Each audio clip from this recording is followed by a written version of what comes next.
अपने आदरणीय पशुपति पारस चचा को नहीं देखा क्या? अभी कुछ दिन पहले तक वो एनडीए सहयोगी हुआ करते थे, लेकिन भारतीय जनता पार्टी ने उनके साथ धोखा कर दिया। अब वो खुद कहते हैं, उनका बयान आता है कि कोई हमको पूछता नहीं है। अपने साथियों को, अपने सहयोगियों को, गठबंधन धर्म वालों को इस्तेमाल करती है, फिर उसके बाद वो पूछती भी नहीं है। यूज एंड थ्रो की पॉलिसी है भारतीय जनता पार्टी की। शिवराज चौहान जी सीएम फेस हुआ करते थे ना, उन्हीं के सीएम फेस पे इलेक्शन लड़ा गया। जब सीएम फेस को वो उन्होंने किनारे कर दिया, भारतीय जनता पार्टी ने वहां किसी और को सीएम बना दिया। भारतीय जनता पार्टी मतलब धोखेबाज पार्टी। धोखा देना इनका ट्रैक रिकॉर्ड है। कल तक पशुपति पारस चचा के साथ धोखा किया, उससे पहले खुद चिराग पासवान के साथ धोखा किया। आपने क्रीमी लेयर पे देखा, आपने वक्फ बोर्ड पे देखा, आपने शराबबंदी पे देखा। सब एनडीए के सहयोगी थे, लेकिन सारे इनके सहयोगी अलग अलग बयान दे रहे थे। और सबसे ज्यादा करीबी बनने की, हनुमान बनने की लड़ाई थी जीतन राम मांझी और चिराग पासवान में। चिराग पासवान की वजह से उनकी हैसियत दिखा दी गई। दलित पिछड़ा शोषितों की बात करने वाला सिर्फ इस प्रदेश में एक पार्टी है, जिसका नाम है राष्ट्रीय जनता दल, और सब अपने वोट के लिए काम करते हैं। ये सबका अपमान है, एक वरिष्ठ नेता का अपमान है, दलितों का तो अपमान है ही है। और ये होड़ चली है कि दलित का नेता कौन। जब लगा भारतीय जनता पार्टी को कि शायद अब वो उतने असरदार नहीं है उनके चेहरे में, इसलिए उनको उपेक्षित किया जा रहा है। एनडीए गठबंधन में कुछ सही नहीं है, ऐसा हम इसलिए कह रहे हैं कि देखिए पिछले दिनों बिहार के एनडीए के सभी सांसद जो है वो प्रधानमंत्री नरेंद्र मोदी से मुलाकात करते हैं। जीतन राम मांझी उस फोटो में नहीं दिखते हैं। उसके बाद सवालें जो है उठाई जा रही है। हमारे साथ बातचीत करने के लिए राजद प्रवक्ता आरजू खान जी है, इनसे भी बात करेंगे। लेकिन आपको बता दें कि वो प्रेशर पॉलिटिक्स भी खेल रहे थे, क्योंकि बिहार में जो है वो विधानसभा का चुनाव है। आरजू जी कैसे देखते हैं जीतन राम मांझी की उपस्थिति नहीं होना और सभी जितने भी एनडीए के सांसद हैं मुलाकात? ये कोई नई चीज थोड़ी हुई है। अपने आदरणीय पशुपति पारस चचा को नहीं देखा क्या? अभी कुछ दिन पहले तक वो एनडीए सहयोगी हुआ करते थे, लेकिन भारतीय जनता पार्टी ने उनके साथ धोखा कर दिया। अब वो खुद कहते हैं, उनका बयान आता है कि कोई हमको पूछता नहीं है। तो इस्तेमाल करके अगर किसी को कचरे के डब्बे में अगर कोई फेंकता है तो उसका नाम है भारतीय जनता पार्टी। भारतीय जनता पार्टी कचरे के ढेर में फेंकने का काम एकदम अपने साथियों को, अपने सहयोगियों को, गठबंधन धर्म वालों को इस्तेमाल करती है, फिर उसके बाद वो पूछती भी नहीं है। यूज एंड थ्रो की पॉलिसी है भारतीय जनता पार्टी की, और वही करती आई है। अब मैं आपको लेके चलूंगा, कुछ उदाहरण दूंगा। आप चलिए मध्य प्रदेश में शिवराज चौहान जी सीएम फेस हुआ करते थे ना, उन्हीं के सीएम फेस पे इलेक्शन लड़ा गया। जब सीएम फेस को वो उन्होंने किनारे कर दिया, भारतीय जनता पार्टी ने वहां किसी और को सीएम बना दिया। फिर उसके बाद में लेके चलता हूं महाराष्ट्र, एकनाथ शिंदे जी के पास। एकनाथ शिंदे सीएम फेस हुआ करते थे, लेकिन भारतीय जनता पार्टी ने वहां फडणवीस को बिठा दिया सीएम की गद्दी पर। तो इनका तो ये ट्रैक रिकॉर्ड है। गठबंधन धर्म को अगर कोई धोखा देता है पूरे देश में, अगर कोई पार्टी है तो उसका नाम भारतीय जनता पार्टी है। हो सकता है कि तो वहां पे नहीं, क्या है ये नया राम मांझी वहां पे नहीं होंगे। अरे ऐसे कैसे आप मान सकते हैं कि नहीं होंगे? ये कोई संयोग नहीं है, ये प्रयोग है।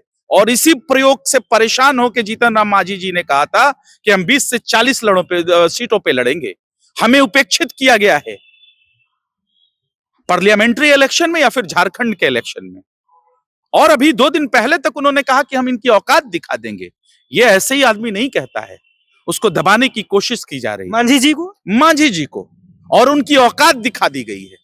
अगर उनके अंदर है कुछ बचा हुआ तो वो एनडीए को आंखें दिखाएं, उनकी औकात दिखाएं। लेकिन हकीकत ये है, इससे परेशान होने की जरूरत नहीं है। भारतीय जनता पार्टी मतलब धोखेबाज पार्टी। धोखा देना इनका ट्रैक रिकॉर्ड है।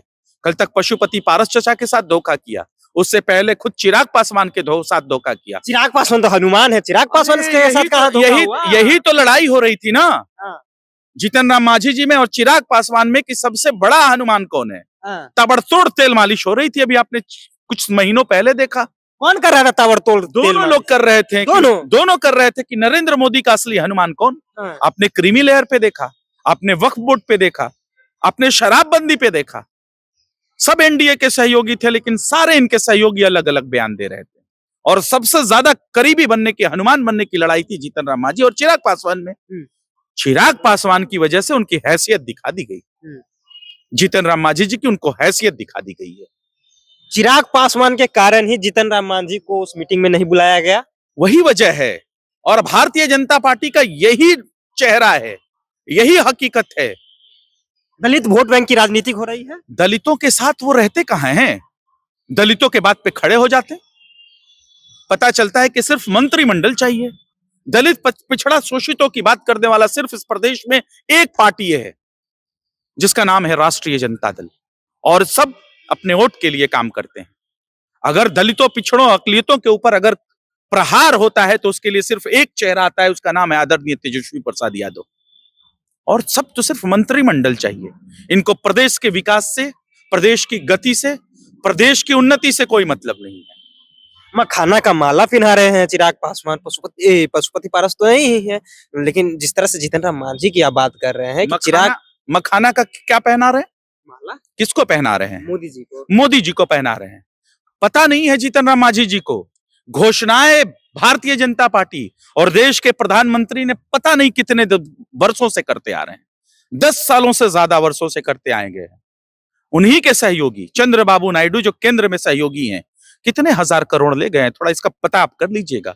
और बिहार को सिर्फ बजट के नाम पे घोषणा मिला है, वो घोषणा जो हमेशा नरेंद्र मोदी जी करते आते हैं, कोई नई बात थोड़ी है। घोषणा मंत्री है, फिर से घोषणा करके चले गए। लेकिन कांग्रेस के नेता है, उन्होंने कहा कि बजट में सिर्फ और सिर्फ बिहार पे ही फोकस किया गया है। उन्होंने एक चीज और कहा कांग्रेस के नेताओं ने कि जहां इलेक्शन होता है उसका नाम ज्यादा लेते हैं। हाँ। लेकिन घोषणा किया है ना, उसको जमीन पे थोड़ी उतारा है। जमीन पे उतारे तो 125 लाख करोड़ के पैकेज कहां चले गए? 56,000 फिर करोड़ के पैकेज कहां चले गए?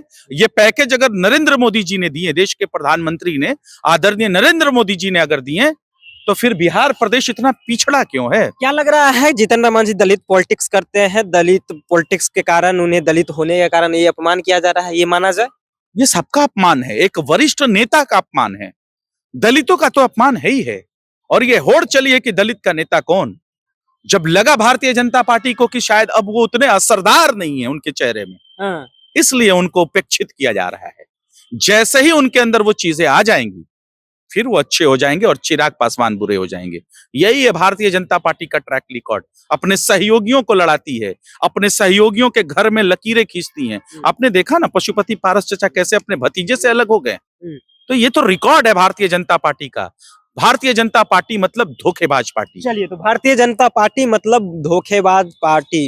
देखिए, चिराग पासवान के इशारों पर जीतन राम मांझी के साथ ऐसा किया जा रहा है, ये इनका साफ का नाम है। जिस तरह से लगातार बीजेपी जो छल करने का काम अपने ही सहयोगी के साथ करते हैं, तमाम उदाहरण दिए हैं। आपकी क्या प्रतिक्रिया है? अपनी प्रतिक्रिया नीचे कमेंट बॉक्स में रखिएगा। आप देख रहे थे जनता जंक्शन। बहुत बहुत धन्यवाद।